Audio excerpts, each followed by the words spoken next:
Rebirth of underworld king episode 9। इस वक्त सब नाश्ते के लिए डाइनिंग टेबल पर बैठे थे। आदित्य और काशवी एक साथ नीचे आते हैं।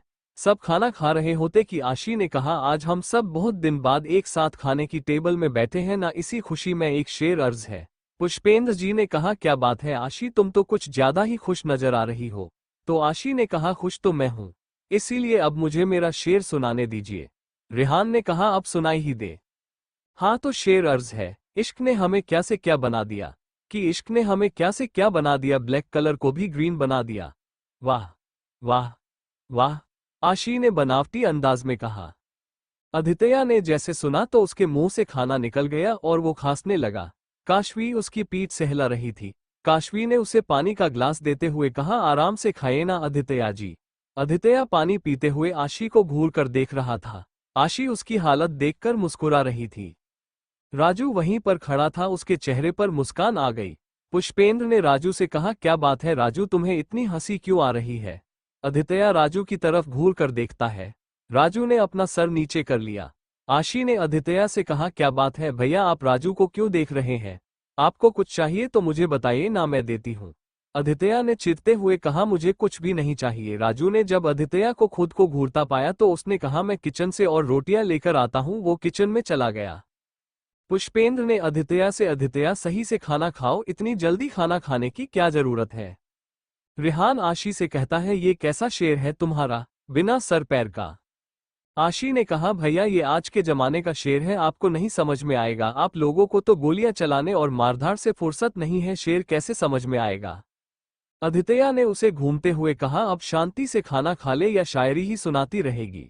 आशी ने कहा, हाँ हाँ खा रही हूँ। सब अपना खाना खत्म करके रूम में आते हैं। आदित्य अपना काम कर रहा था और काशवी शांति से बेड पर बैठी हुई थी। आदित्य ने जब उसे इतनी शांति से बैठे हुए देखा तो वो उठकर काशवी के पास गया और उसके बगल में बैठ गया। उसने काशवी का हाथ अपने हाथों में थाम कर कहा, काशवी, जब से हमारी शादी हुई तब से मैं तुम्हें कहीं घुमाने भी नहीं लेकर गया, तो क्या तुम शॉपिंग में चलोगी मेरे साथ। वैसे भी लड़कियों को शॉपिंग तो बहुत पसंद होती है। Dot dot dot dot dot. Kashvi shopping का नाम पर खुश हो गई और कहा, सच्ची हम शॉपिंग में जाएंगे।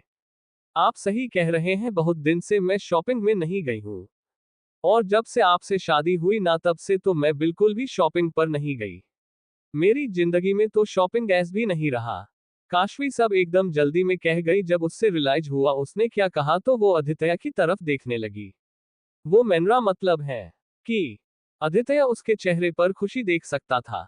उसने काशवी के होठों पर उंगली रखते हुए कहा, बहुत शिकायतें हैं ना तुमको मुझसे, तो शिकायतें करती क्यों नहीं हो। काशवी उसकी बात सुनकर शांत बैठी थी।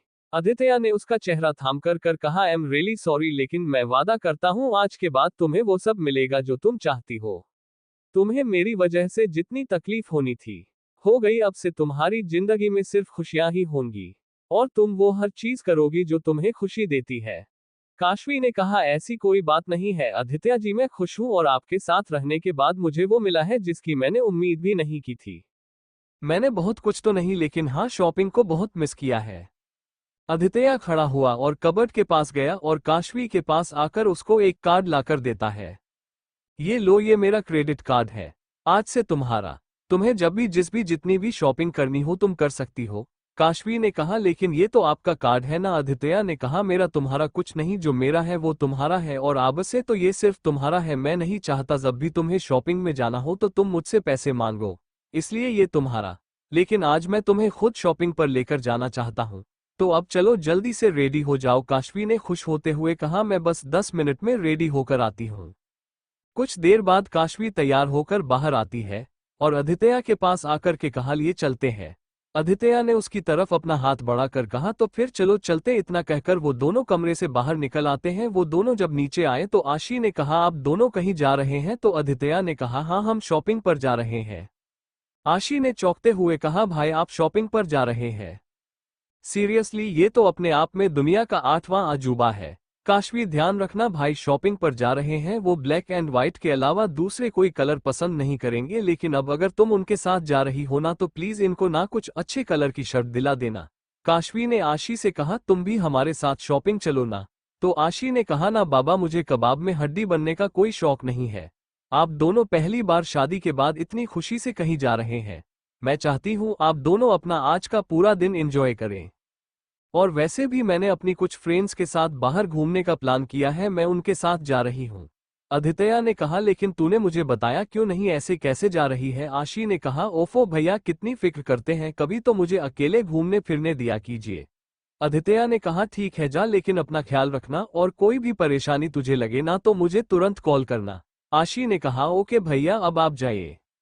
आदित्य और काशवी वहां से निकल जाते हैं। उनकी गाड़ी कुछ देर बाद एक बड़े से मॉल के बाहर रुकती है। आदित्य और काशवी मॉल के अंदर जाते हैं। काशवी ने कहा, आदित्य जी ये मॉल में ज्यादा भीड़ क्यों नहीं है? तुम्हारी सिक्योरिटी रीजंस की वजह से मैंने मॉल में सिर्फ लिमिटेड लोगों को ही आने को अलाउ किया है। आप भी ना आदित्य जी। आदित्य ने कहा, चलो अब आराम से शॉपिंग कर लो। वो काशवी को एक शॉप में लेकर जाता है, यहाँ पर इंडियन ड्रेसेस ही मिलती थी। काशवी एक एक करके सारी ड्रेसेस देख रही थी, लेकिन जैसे ही उसने उन ड्रेसेस का प्राइस देखा उसने ड्रेस को रख दिया। हालांकि उसे वो सारी ड्रेसेस बहुत ही पसंद थी। आदित्य ने जैसे ही देखा तो उसने काशवी से कहा, कोई भी कंजूसी नहीं समझ में आ रहा है, जो भी अच्छा लग रहा है बिना सोचे समझे ले लो। नहीं आदित्य जी मुझे नहीं लेना है, ये सब बहुत महंगा है। आदित्य ने कहा, हम यहाँ पर शॉपिंग में आए थे और अब तुम कह रही हो कुछ लेना नहीं है। आदित्य ने इस बार ऑर्डर देते हुए कहा, तुम ले रही हो या नहीं? काशवी ने बच्चों जैसा मुंह बनाकर कहा, नहीं आदित्य जी मुझे यहाँ से कुछ भी नहीं लेना। आदित्य ने कहा, ठीक है। उसने शॉप के मैनेजर को अपने पास बुलाया। मैनेजर उसके पास आता है। आदित्य ने उससे कहा, तुम्हारे शॉप की जो भी बेस्ट और सबसे एक्सपेंसिव ड्रेसेस है वो सब के सब पैक कर दो। काशवी ने कहा, आदित्य जी आप ये क्या कर रहे हैं? आपने सोचा भी है इसका खर्चा कितना आएगा? आदित्य ने कहा, मुझे पता है और मैं अपनी वाइफ को पहली बार शॉपिंग पर लाया हूं तो खर्चे के बारे में तो सोचूंगा नहीं, वैसे भी तुम्हारा पति सबको अफोर्ड कर सकता है और जब तुम सीधी तरीके से लेने के लिए नहीं मानोगी तो मुझे तो ऐसे ही करना पड़ेगा ना। तुम्हारे साथ जबरदस्ती हर बार तुम मुझसे यही करवाती हो। आशी इस वक्त कार से जा रही होती है कि उसकी गाड़ी से कुछ आवाज आती है और गाड़ी भी सही से नहीं चलती। आशी गाड़ी को एक साइड रोकती है। उसने नीचे उतर कर देखा तो गाड़ी का एक टायर पंक्चर था, जिस वजह से गाड़ी से आवाज आ रही थी। उसने गुस्से में कहा, इस टायर को भी अभी पंक्चर होना था। इतने दिन बाद तो मैं घूमने जा रही थी, लेकिन नहीं गाड़ी तो मुझे धोखा दे गई।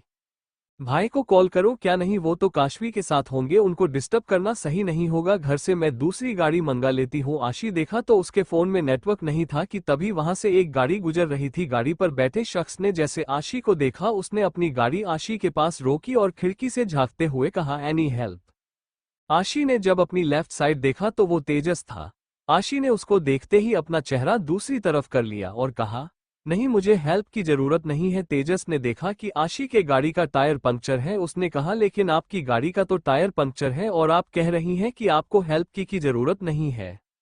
आशी ने चिढ़ते हुए कहा, गाड़ी का टायर पंक्चर है तो बन भी सकता है, मैंने दूसरे ड्राइवर को कॉल कर दिया है, वो दूसरी गाड़ी लेकर आता ही होगा।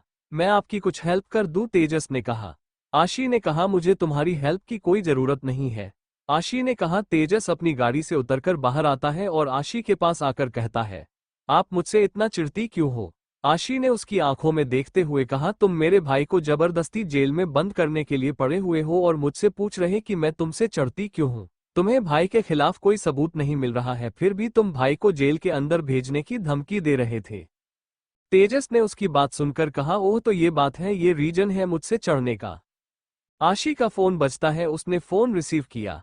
मैं बस आधे घंटे में आती हूँ, मेरी गाड़ी का टायर पंचर हो गया है, तुम लोग बस मेरा थोड़ी देर और इंतजार कर लो। इतना कहकर उसने फोन रख दिया। तेजस ने कहा, लगता है कहीं जाने की बहुत जल्दी, आपको मैं आपको लिफ्ट दे देता हूँ। आशी ने कहा ना मुझे तुम्हारी हेल्प की जरूरत नहीं है। तेजस ने कहा, ऐसे तो आप यहीं पर खड़ी रहेंगी और जहां पर पहुंचना है वहां पर रात में ही पहुंच पाएंगी। प्लीज चलिए, मैं आपको ड्रॉप कर देता हूँ, क्योंकि मुझे पता है आपने ड्राइवर को कॉल नहीं किया है, आप जिस एरिया में खड़ी है वहां पर नेटवर्क नहीं आता, इसीलिए कह रहा हूँ चलिए। आशी ने कहा, लेकिन तुम्हें इतना सब कैसे पता? तेजस ने मुस्कुराते हुए कहा, सीबीआई वाला हूँ, भूलिए मत। आशी मन में कहती है, मुझे इसके साथ जाना चाहिए, पता नहीं ये कैसा इंसान हो, जानती ही कितना हूं मैं इसे। तेजस ने अपनी गाड़ी का दरवाजा खोलते हुए कहा, ज्यादा मत सोचिए, बैठ जाए, एकदम शरीफ बंदा हूं मैं। आशी ने कहा देखो मैं तुम्हारी गाड़ी में ना तुम पर भरोसा करके बैठी रही हूं, मेरा भरोसा मत तोड़ना वरना मैं तुम्हारी हड्डियां तोड़ दूंगी और अपने भाई से कहकर 2 फीट जमीन के अंदर गड़वा दूंगी। और अगर तुम्हारे मन में कुछ उटपटांग ख्याल आए ना तो तुम उसको मन में ही दबा दो। जानते नहीं हो मेरे भाई को भूत छोड़ेंगे नहीं तुम्हें। तेजस उसकी बात सुनकर मुस्कुराया, कहा बहुत अच्छे से जानता हूं आपसे भाई को, और मिस्टर सिंह को कौन नहीं जानता। 48 घंटे में मैं आपके भाई को बहुत अच्छे से समझ गया कि वह कितनी जिद्दी चीज है। बिलीव मी मेरे मन में कोई भी उटपटांग ख्याल नहीं है। आशी ने कहा ठीक है। आशी जाकर इसकी गाड़ी में बैठ जाती है। तेजस आकर ड्राइवर सीट पर बैठ जाता है, गाड़ी आगे बढ़ा देता है। रिहान इस वक्त अपने कमरे में होता है और अपने आप से कहता है मुझे भी अब काम पर ध्यान देना चाहिए। पिछले कुछ दिनों से जो भी हुआ है उस वजह से हमारे काम पर बहुत ही फर्क पड़ा है, लेकिन अभी भी यही सोच रहा हूं कि भाई जेल गए क्यों, मुझे इस बात का पता लगाना है। काशवी ने आज शॉपिंग की थी। उन दोनों ने साथ में बहुत सारा वक्त एक साथ बिताया था। इस वक्त दोनों गाड़ी में बैठे थे। काशवी ने कहा आदित्य जी मुझे ना कुल्फी खानी है। आदित्य ने ड्राइवर से कहा ड्राइवर गाड़ी किसी अच्छे आइसक्रीम पार्लर के सामने रोक देना। काशवी ने कहा अरे चौपाटी में ना एक बहुत अच्छी कुल्फी वाला है, चलिए ना वहां पर खाते हैं, कितने दिन से मैं नहीं गई हूं। आदित्य ने उसके गाल पर हाथ रख के कर ठीक है। कुछ देर बाद वो दोनों चौपाटी में होते हैं। काशवी आदित्य का हाथ पकड़कर कुल्फी वाले के पास जाती है और कहती है भैया 2 कुल्फी। आदित्य ने कहा मुझे नहीं खाना, तुम ले लो अपने लिए। काशवी ने कहा लेकिन क्यों? आदित्य ने कहा क्योंकि मैं नहीं खाता। काशवी ने एक कुल्फी ली और उसे खाने लगी। आदित्य ने जब उसे अकेले कुल्फी खाते देखा तो कहा तुम मुझे नहीं पूछोगी कुल्फी खाने को? तो काशवी ने कहा आपने ही तो मना किया था। काशवी कुल्फी खाने वाली होती है कि तभी आदित्य ने अपना मुंह बढ़ाकर कुल्फी की एक बाइट लेता है, जिससे दोनों के लिप्स टच हो गए। अचानक से हुई इस हरकत से काशवी एकदम सन्न रह गई। उसने कहा आदित्य जी आप ये क्या कर रहे हैं? आदित्य ने कहा कुल्फी खा रहा हूं। लेकिन आपने तो कहा था तो कुल्फी नहीं खानी, लेकिन अब खानी है, आदित्य ने कहा और फिर से उसने कुल्फी की एक बाइट खाई और काशवी का हाथ पकड़कर उसको कुल्फी खिलाई। काशवी एक बार खुद कुल्फी खा रही थी और एक पर आदित्य को खिला रही थी। एक शख्स जो गाड़ी के अंदर बैठे उन दोनों को देख रहा था, उसने कहा काशवी तुम मुझे इतनी जल्दी कैसे भूल गई, कैसे इतनी जल्दी तुम इस इंसान के साथ अपनी लाइफ में आगे बढ़ गई? मैं तुम्हें खुद को भूलने नहीं दूंगा। ये ऋषभ था, तुम मेरी हो मेरी रहोगी। आदित्य ने कुल्फी वाले को पैसे दिए और दोनों गाड़ी में आकर बैठ गए। आदित्य ने ड्राइवर से कहा ड्राइवर 2 पानी की बोतल लेकर आओ। ड्राइवर चला जाता है। आदित्य काशवी की कमर पकड़कर अपनी तरफ करता है और कहा मेरा अभी कुल्फी खाकर मन नहीं भरा है, मुझे और कुछ खाना है। ये कहते वक्त उसकी नजर काशवी के होठों पर थी। काशवी कुछ समझती उससे पहले ही आदित्य ने अपने होंठ काशवी के होठों से लगा दिए और उसे किस करने लगा। कुछ देर बाद आदित्य उससे अलग होता है तो काशवी की नजरें झुकी हुई थी। वह काशवी को इस तरीके से देखकर मुस्कुराया और उसने काशवी को अपने सीने से लगा लिया। तब तक मैं ड्राइवर की वापस आ गया था और वो कार ड्राइव करने लगा। काशवी और आदित्य घर आते हैं। वो दोनों इस वक्त अपने कमरे में थी कि तभी आदित्य के पास एक कॉल आती है। आदित्य ने फोन में कहा ठीक है तो फिर मैं आ रहा हूँ। उसकी बात सुनकर काशवी ने उससे पूछा आदित्य जी आप नहीं जा रहे हैं? तो आदित्य ने कहा मैं अभी कहीं जा रहा हूँ, लेकिन मैं घर में नहीं रहूंगा। इसका मतलब ये नहीं कि तुम फिर से किचन में जाकर काम करने लगो, शांति से कमरे में ही रहना और अपनी पढ़ाई करना। काशवी ने उसकी बात सुनकर कहा ठीक है लेकिन प्लीज जल्दी आइएगा। आदित्य ने कहा ठीक है। इतना कहकर वहां से चला गया। बस यहीं रोक दो, आशी ने तेजस से कहा। तेजस ने अपनी गाड़ी रोकी। आशी ने उसकी ओर देखकर थैंक यू कहा, लेकिन इसका मतलब ये बिल्कुल भी नहीं कि मेरे अंदर जो तुम्हारे लिए गुस्सा को बदल गया, मैं तुमसे अभी भी उतना ही चिढ़ती हूं। इतना कहकर आशी गाड़ी से उतर गई। तेजस ने कहा ये लड़की पागल है क्या? हमेशा अपनी बात कहती है, दूसरों की बात सुनती ही नहीं है। आशी की दोस्त उसका एक जगह इंतजार कर रही होती है। आशी ने जाते ही कहा सॉरी लेकिन मेरी गाड़ी का टायर पंचर हो गया था। एक लड़के ने कहा तेरा हमेशा का यही हाल है, हमेशा जब भी हमारा प्लान बनता है तो तू ही सबसे लेट पहुंचती है। आशी ने उसे गले लगाते हुए कहा नहीं यार, मैं सच में आज अपने घर से टाइम पर निकली थी लेकिन गाड़ी धोखा दे गई। आशी जब यश के गले लगी तो तेजस देख रहा था। उसने मन में कहा तो क्या ये लड़के इसका फ्रेंड है, लेकिन अगर बॉयफ्रेंड हुआ तो मुझे उससे क्या इतना सोचते ही तेजस ने अपनी गाड़ी आगे बढ़ा दी। आदित्य एक सुनसान जगह जाता है जहां पर वो अक्सर ही रुद्र वाधवा से मिलता था, और आज भी वो उनसे ही मिलने आया था। जब वो वहां पहुंचा तो रुद्र वाधवा उसका ही इंतजार कर रहे थे। आदित्य ने उनके पास जाकर उनसे पूछा, तो डीसीपी तुमने मुझे यहाँ बुलाया है? रुद्र वाधवा ने कहा, तुमने जैसा कहा मैंने वैसा किया, अब तुम्हारी बारी है। आदित्य ने कहा, अब ज्यादा वक्त नहीं है डीसीपी, बहुत जल्द ही मैं अपना इक्का फेंकूंगा। लेकिन तुम काशवी को क्या जवाब दोगे इन सब में अगर उसे सच पता चल गया तो? आदित्य ने कहा, नहीं डीसीपी ने उसे सच कभी नहीं पता चलने दूंगा, क्योंकि मुझे नहीं लगता कि हमारे रिश्ते में उस सच की कोई अहमियत है। रुद्र वाधवा ने कहा, लेकिन आदित्य तुम अपना बहुत कुछ खो रहे हो काशवी को बचाने के चक्कर में। तुम अभी सिर्फ जेल से निकले हो, भले ही जेल तुम अपनी मर्जी से गए थे, लेकिन तुम सीबीआई की नजरों में तो आ गए हो ना, और सीबीआई कभी भी किसी केस को ऐसे ही नहीं छोड़ती।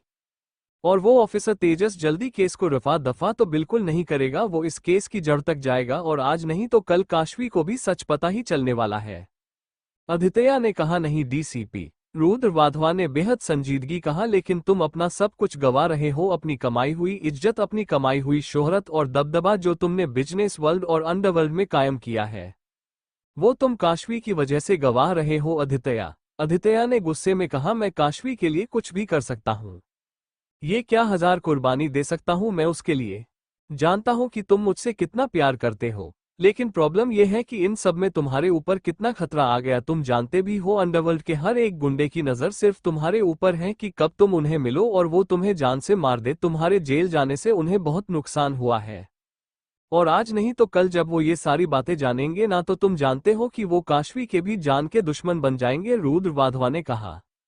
आदित्य ने कहा, मैं काशवी को कभी कुछ नहीं होने दूंगा। बहुत खो लिया मैंने अपनी जिंदगी में सब, लेकिन काशवी को किसी कीमत में नहीं खाऊंगा। रुद्र वाधवा ने खींचते हुए कहा, आदित्य ऑफिसर तेजस अब ना सिर्फ तुम्हारे बिजनेस और काम के पीछे पड़ा है, बल्कि अब ये भी जानना चाहता है कि काशवी से तुम्हारी शादी किस तरीके से हुई, क्योंकि इस समय ये सबूत भी उसके लिए बहुत इंपॉर्टेंट है, तुम्हें कल्पित साबित करने के लिए।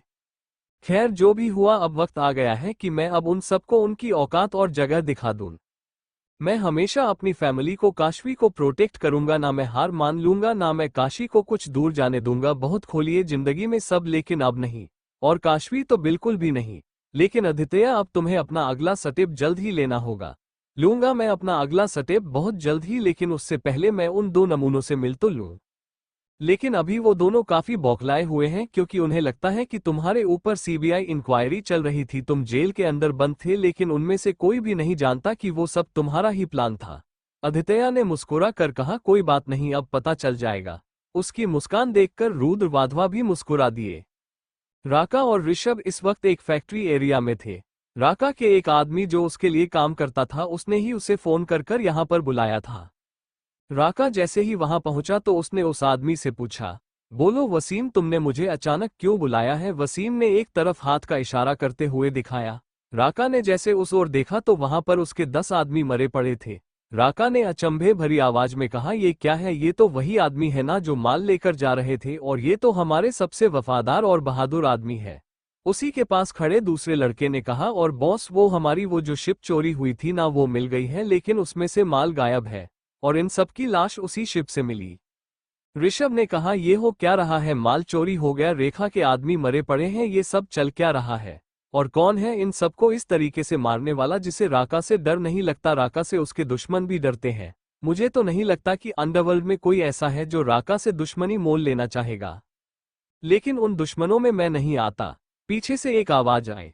सबने आवाज की तरफ पलट कर देखा तो वहां पर आदित्य खड़ा था। राका ने आश्चर्य से कहा, तुम यहाँ पर क्या कर रहे हो? क्यूरियोसिटी कम करने आया हूँ, तुम्हारे लिए चीजें आसान बनाने आया हूँ। मुझे पता है मुझे देखकर तुम्हें खुशी तो है नहीं, लेकिन कुछ देर बाद तुम जरूर खुश होगे ये सोचकर कि अच्छा ही हुआ कि मैं यहाँ आया। आदित्य धीरे धीरे कदमों से आगे बढ़ा और उसने पैर से एक कुर्सी अपनी तरफ खिसकाई और उसमें पैर के ऊपर पैर रखकर बैठ गया। ऋषभ ने कहा, इसका मतलब कि सारा माल तुमने चोरी करवाया था? कोई शक? आदित्य ने अपने दोनों हाथ फैलाकर कहा। राका ने खींचते हुए कहा, आदित्य प्रताप सिंह, तुम हमेशा मेरे रास्ते का कांटा क्यों बनते हो?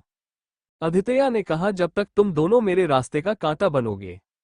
राका, तुम्हारी तरफ ये जो दूसरा नमूना खड़ा है ये तो नया है, लेकिन तुम तो अंडरवर्ल्ड की पुरानी मछलियों हो। तुम तो बहुत अच्छे से जानते हो मुझे कि मैं क्या कर सकता हूँ क्या नहीं, तो क्यों इसके साथ मिलकर तुम अपने लिए बर्बाद ही चुन रहे हो? तुम्हें लगता है कि इसके साथ मिलकर तुम मुझे बर्बाद कर लोगे? कभी भी नहीं, बल्कि यह जो तुमने इसको अपने साथ मिलाया है ना, ये सब उसी की सजा है जो मैं तुम्हें दे रहा हूँ। इसके साथ मिलकर तुम काशवी को मुझसे दूर करना चाहते हो। ऐसा कभी नहीं होगा। और ऋषभ, अभी बच्चे हो तुम, इस दुनिया में तुमने अभी अभी अपने कदम रखे हैं ना, उस दुनिया का बेताज बादशाह हूं मैं, और चले हो तुम मुझसे पंगा लेने।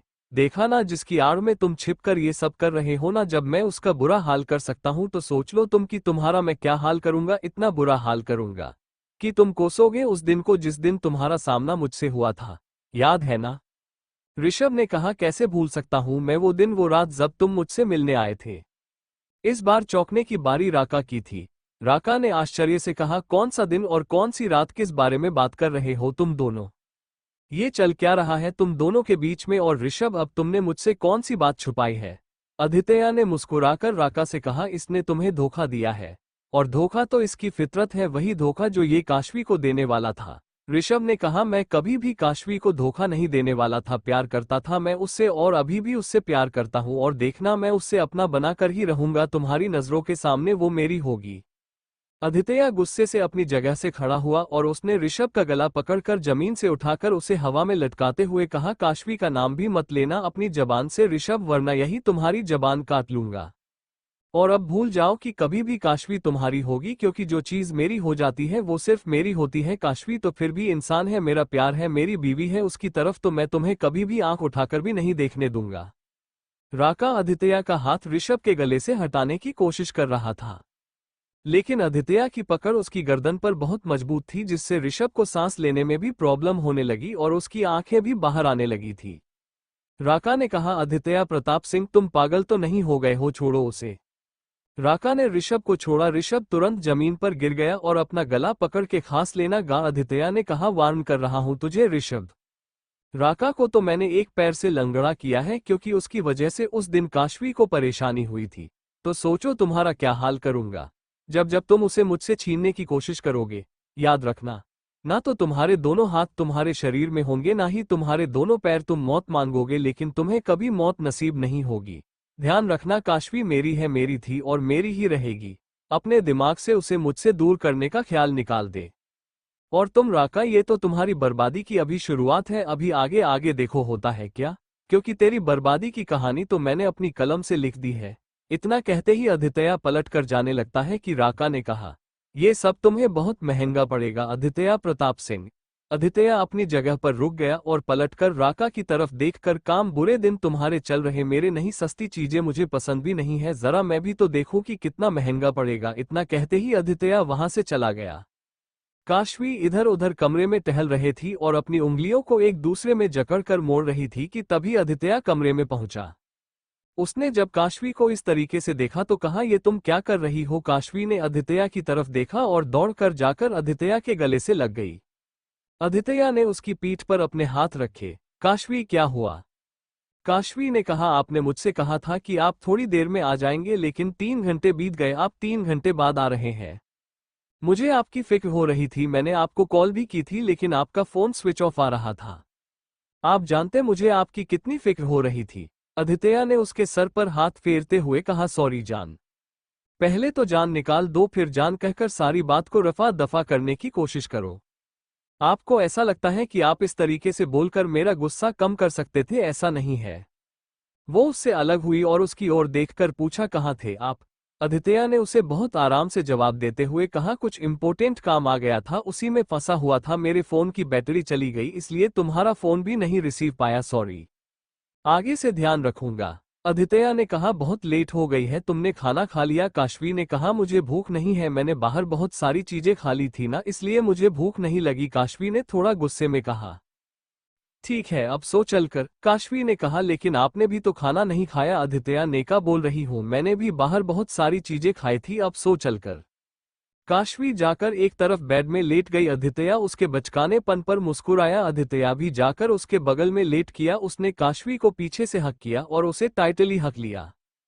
काशवी ने उससे कहा, आदित्य जी प्लीज मुझे सोने दीजिए। आदित्य ने कहा, कैसी बीवी हो तुम, यहाँ तुम्हारा पति सो नहीं पा रहा है, तुम आराम से सोगी। काशवी ने कहा, क्यों नहीं सो पा रहे आप? आदित्य ने उसे अपनी तरफ झटके से अपनी तरफ पलटा और कहा, तुम इस तरीके से मुझसे गुस्सा रहोगी तो मुझे नींद कैसे आएगी? जब तक मैं तुम्हें अपने सीने से लगाता तो मुझे नींद नहीं आती है। इतना कहकर आदित्य ने काशवी को अपने सीने से लगा लिया और उसे हक कर लेट गया। काशवी नजरें उठाकर आदित्य को घूर कर देखा। आदित्य ने एक नजर देखा और मुस्कुराया। उसने आगे बढ़कर काशवी गाल पर किस की। अभी गुस्सा नहीं, आराम से सो जाओ। काशवी ने जल्दी से खुद को आदित्य के सीने में छुपा लिया। उसने शर्म से आदित्य से कुछ नहीं कहा और धीरे धीरे उसकी आंख लग गई। आदित्य ने जब ये देखा कि काशवी सो गई है तो वो भी आराम से सो गया। अगले दिन सुबह जब आदित्य उठा तो देखा काशवी उसके दाएं हाथ के ऊपर सो रही है। आदित्य उसको देखकर मुस्कुराया। उसने धीरे से उसका सर अपने हाथ से हटाया और काशवी को आराम से बेड में लिटा कर उठ गया और वॉशरूम चला गया। कुछ देर बाद जब वापस आए तो काशवी भी जग गई थी, वो बेड पर बैठी थी। आदित्य उसके पास आता है, गुड मॉर्निंग जान। काशवी बेड से उठी और वहां से जाने लगी कि आदित्य ने उसका हाथ पकड़कर अपनी तरफ खींचा और उससे बेघर करके खड़ा हो गया।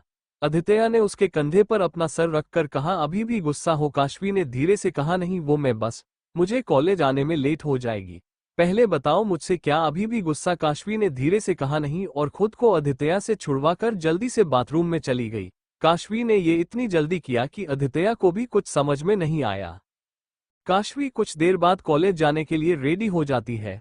आदित्य ने उससे कहा, चलो मैं तुम्हें कॉलेज ड्रॉप कर देता हूं। उसने गाड़ी की चाबी उठाई और आगे बढ़ गया। काशवी भी उसके पीछे पीछे जाकर गाड़ी में बैठ गई।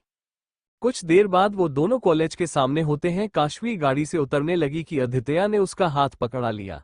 काशवी ने उसकी तरफ पलट कर देखा तो आदित्य ने उसके माथे पर किस की और कहा, अपना ख्याल रखना, मैं शाम को तो मैं लेने आऊंगा, ठीक है?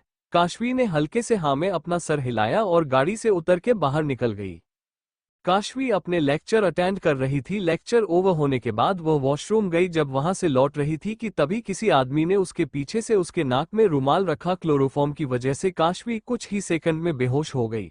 आदित्य प्रताप सिंह, मैंने कहा था ना, मैं काशवी को तुमसे दूर करके ही रहूंगा। ऋषभ ने काशवी को अपनी गोद में उठाया और गाड़ी के बैक सीट पर जाकर लेटा दिया और खुद ड्राइवर सीट पर आकर गाड़ी ड्राइव करने लगा। कुछ देर बाद वो काशवी को लेकर एक सुनसान एरिया में आता है। यहाँ पर राका के गैरकानूनी धंधे होते थे। राका ने जैसे देखा ऋषभ काशवी को गोद में लिए हुए अंदर की तरफ आ रहा है तो राका ने कहा, आखिर तुमने काशवी को अगवा कर ही लिया, बहुत अच्छी बात है, अब आदित्य प्रताप सिंह को तकलीफ देने में मजा आएगी। ऋषभ जाकर काशवी को एक कुर्सी से बांध देता है। कुछ वक्त बाद जब काशवी को होश आता है तो उसने देखा उसके सामने की कुर्सी में ऋषभ बैठा हुआ है। उसे अचानक देखकर काशवी हैरान रह गई। उसने हैरानी से कहा, ऋषभ जी आप? काशवी ने फिर खुद को देखा कि वो कुर्सी से बंधी हुई है। काशवी ने गुस्से में कहा, ये सब क्या है ऋषभ जी?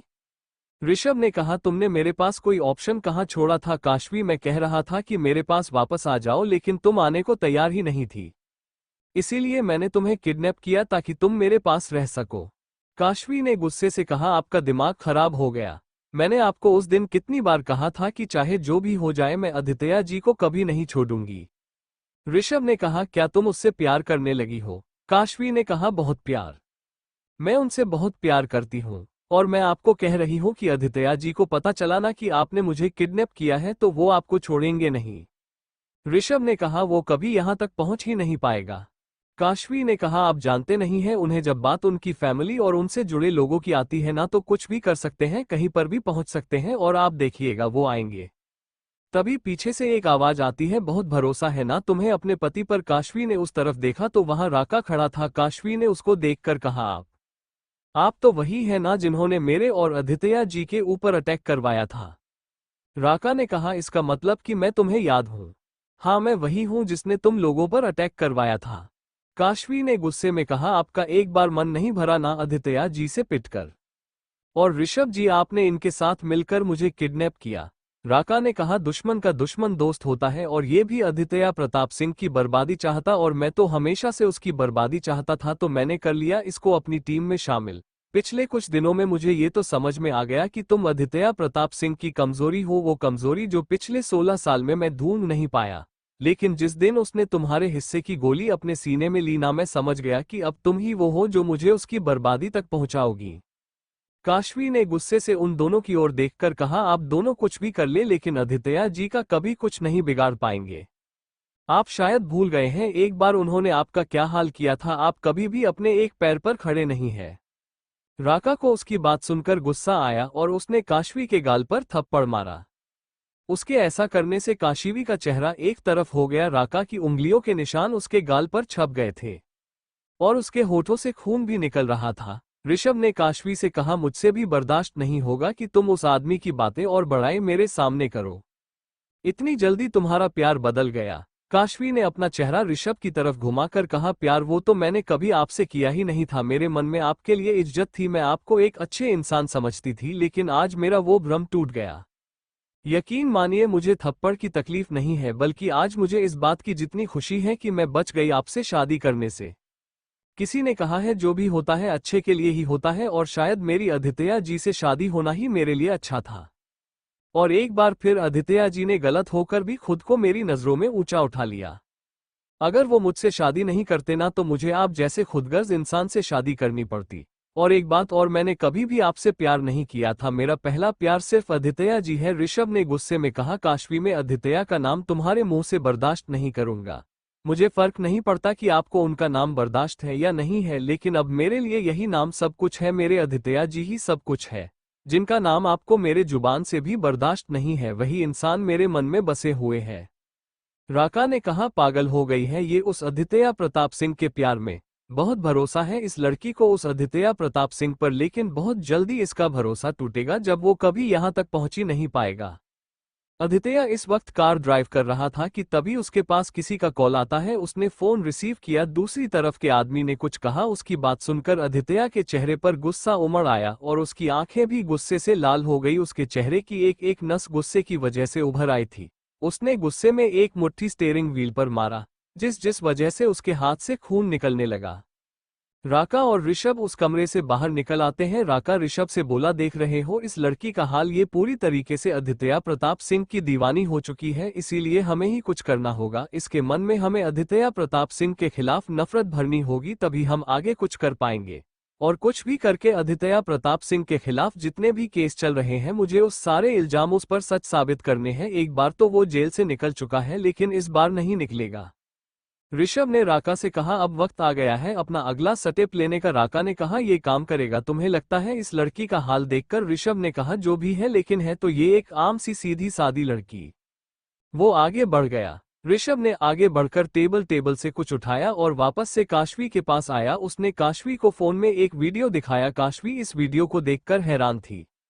वीडियो खत्म हुआ कि ऋषभ ने काशवी के हाथ खोले और उसकी तरफ एक फाइल बढ़ाई। काशवी ने उस फाइल को पढ़ा और वो और भी ज्यादा हैरान हो गई।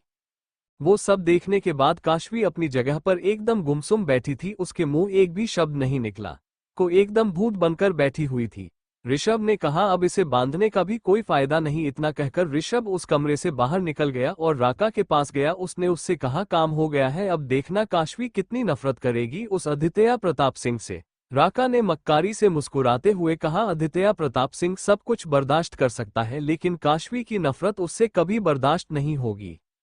अब ये सारे सबूत तुम उस ऑफिसर तेजस तक पहुंचा दो, आगे का काम वो खुद ही कर देगा। ऋषभ वहां से जाने लगता है। राका ने कहा, कहाँ जा रहे हो? ऋषभ ने कहा, काशवी के पास रखने का, अभी वो अपने होश में नहीं है। ऋषभ बोला, यही वक्त है काशवी को यकीन दिलाने का कि मैं सिर्फ उसका भला चाहता हूं, कि मैं उससे कितना प्यार करता हूं, और इस वक्त से अच्छा वक्त मुझे कभी मिलेगा ही नहीं। राका ने कहा, जब वो कुछ कहने की हालत में नहीं है तो सुनेगी कहां से? ऋषभ ने कहा, वो सब तुम मुझ पर छोड़ दो।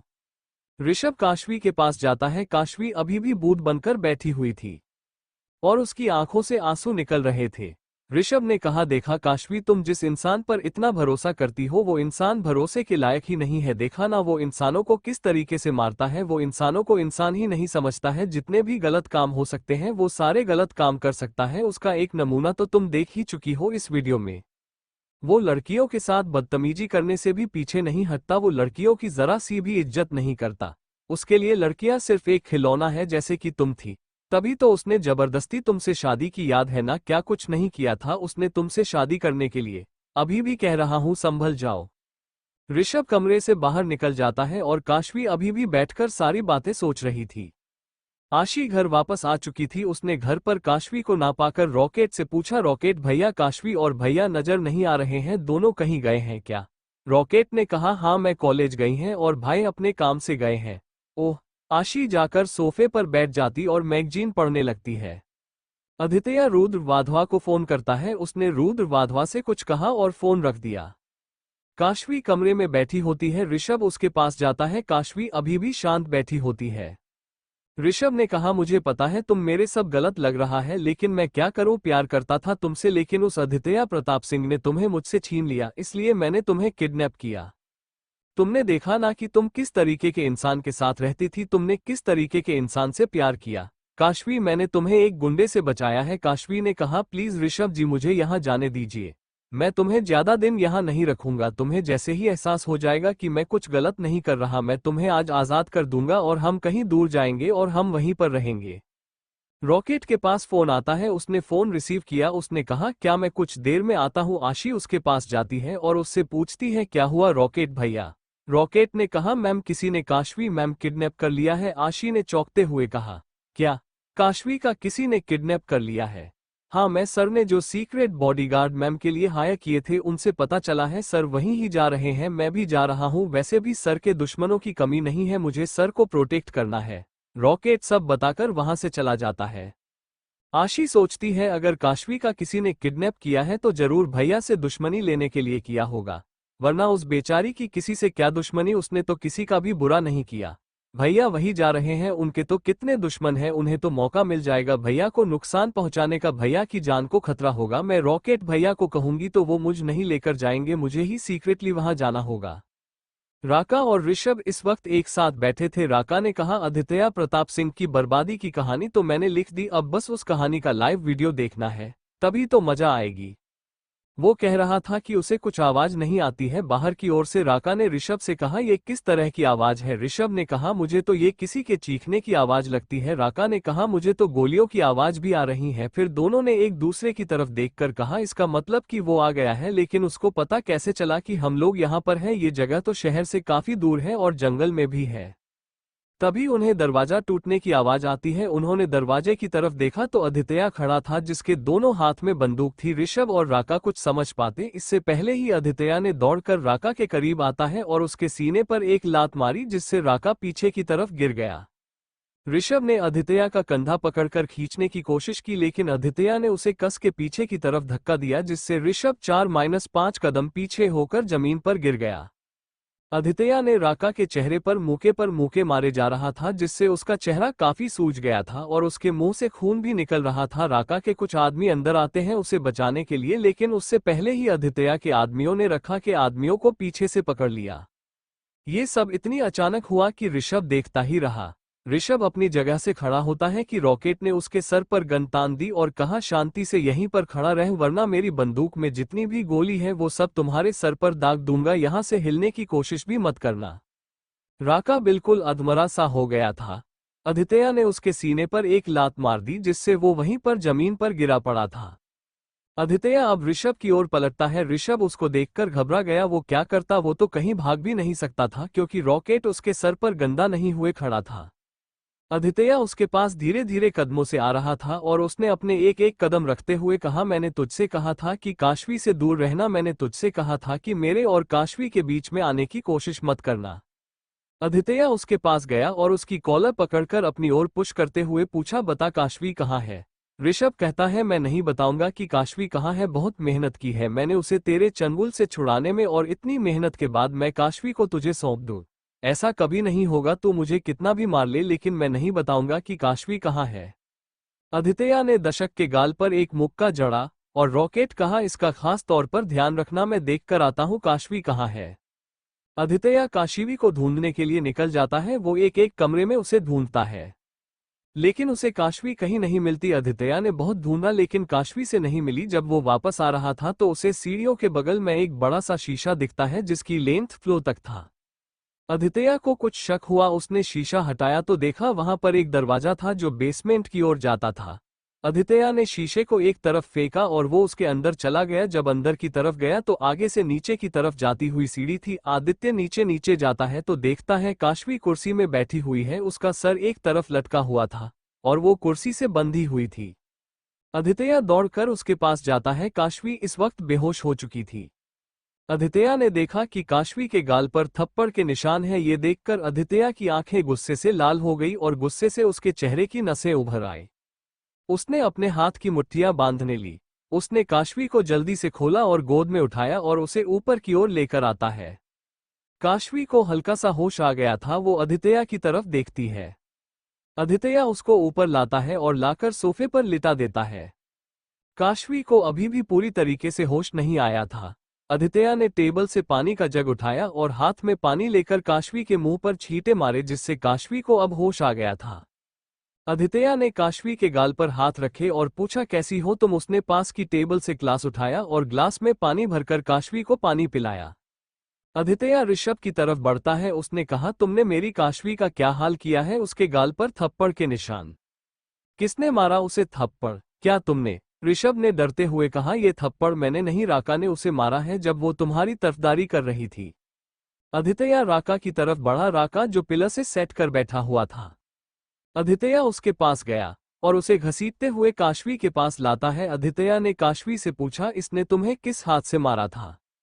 काशवी डरी हुई सी अदित्य की तरफ देखती है, लेकिन उसने कोई जवाब नहीं दिया। उसने ऋषभ से पूछा, बता इसने मेरी काशवी को किस हाथ से मारा था? ऋषभ ने अदित्य की आंखों में उतरता हुआ खून देखा। उसने हकलाते हुए कहा, ससी, सीधे हाथ से। अदित्य ने राका का सीधा हाथ पकड़ा और उसे कस के मोड़ दिया, जिससे राका का हाथ टूट गया और राका की चीख निकल गई। वो बहुत जोर से चिल्लाया, आय हाँ, और जमीन पर गिर गया। अदित्य के ऐसा करने से काशवी ने अपना चेहरा दूसरी ओर कर लिया। ऋषभ बस आंखें फाड़े एक बार अदित्य की ओर और दूसरे ही पल जमीन पर गिरे हुए राका को देखता है। उसके माथे में तो पसीना आ गया था। अदित्य अपने घुटने के बल राका के पास जमीन पर बैठा। उसने राका का जबड़ा अपनी उंगलियों में जो करते हुए कहा, तेरी हिम्मत कैसे हुई काशवी को छूने की? तूने उस पर हाथ उठाया। तू भूल गया था कि वो किसकी बीवी है? उसने राका के गालों पर मारते हुए कहा, मना किया था मैंने कि काशवी से दूर रहना, मना किया था कि नहीं, लेकिन फिर भी तू नहीं माना। अब अपने अंजाम का जिम्मेदार तू खुद है। राका तड़पता हुआ जमीन पर इधर उधर अपना हाथ पकड़कर उल्टी तरफ पलट रहा था। राका ने करहाते हुए कहा, आदित्य प्रताप सिंह, जिस लड़की के लिए तुमने इतना सब किया है ना, देखना ये लड़की ही तुम्हारी बर्बादी का कारण बनेगी। राका ने अपने एक हाथ से एक टेबल की तरफ इशारा करके कहा, देखो वहां पर जो सबूत रखते हैं ना, वो मैंने काशवी को दिखाए और उसके बाद वो तुमसे नफरत करती है। आदित्य टेबल के पास गया। वहां पर एक फोन रखा था और एक फाइल। आदित्य ने फोन जैसे ही खोला उसमें एक वीडियो ओपन हो गई। आदित्य उसे देखकर हैरान हो गया। उसने फाइल खोली और उसको पढ़ने के बाद उसने टेबल में फेंक दी। ऋषभ ने हंसते हुए कहा, देखकर हैरान रह गए ना आदित्य प्रताप सिंह? तुम्हारी जानकारी के लिए तुम्हें एक बात और बता दूं कि इसकी एक एक कॉपी मैंने ऑफिसर तेजस तक भी पहुंचा दी है। यहां से निकलने के बाद वो तुम्हें जरूर करेगा। बहुत प्यार करती थी ना काशवी तुमसे, अब ये सब देखने के बाद वो तुमसे नफरत करती है। तुमने छीना था ना काशवी को मुझसे, अब मैंने छीन लिया काशवी को तुमसे। अब वो तुमसे सिर्फ नफरत करती है। आदित्य काशवी की ओर देखता है, जिसके आंखों में इस वक्त आंसू थे और सर झुका हुआ था। उसको ऐसे देखकर आदित्य की एक बार फिर से मुठियां बंध गईं। आदित्य ने रॉकेट से कहा, रॉकेट इसे इतना मारो कि इसके देखने वाले की भी रूह कांप उठे और इसे पता चल जाए कि मैं हूं कौन, और मारकर इसे इस राका के बगल में फेंक देना जिसके साथ मिलकर ये मेरे लिए प्लान्स बना रहा था। ये दोनों मुझे बर्बाद करना चाहते थे ना। अब मैं इन्हें बताता हूं कि बर्बादी कहते किसे है। राका और उसके आदमी ने ऋषभ को पीटना शुरू कर दिया। काशवी ने जब ऋषभ को पीटते हुए देखा तो वो अपनी जगह से खड़ी हुई। वो आगे बढ़ी। उसने रॉकेट का हाथ पकड़ा, लेकिन आदित्य ने आगे बढ़कर काशवी का हाथ लिया। आदित्य ने रॉकेट से कहा, इन दोनों को अपने अड्डे में लेकर आ जाना, बाकी की खातिरदारी हम इनकी वहीं पर करेंगे। और उसको अपनी गोद में उठाया और उसे बाहर लेकर आता है। काशवी अभी भी आदित्य की तरफ नहीं देख रही थी। आदित्य के एक आदमी ने गाड़ी का दरवाजा खोला। आदित्य ने काशवी को ड्राइवर सीट में बिठाता है, खुद घूमकर ड्राइविंग सीट पर आकर बैठ गया। उसने गाड़ी आगे बढ़ा दी। Thank you for listening. मुझे उम्मीद है आपको ये स्टोरी पसंद आई होगी। अगर आपको पसंद आई है तो प्लीज लाइक और कमेंट करना ना भूलें और मोर स्टोरीज के लिए सब्सक्राइब करें। मिलते हैं नेक्स्ट वीडियो में।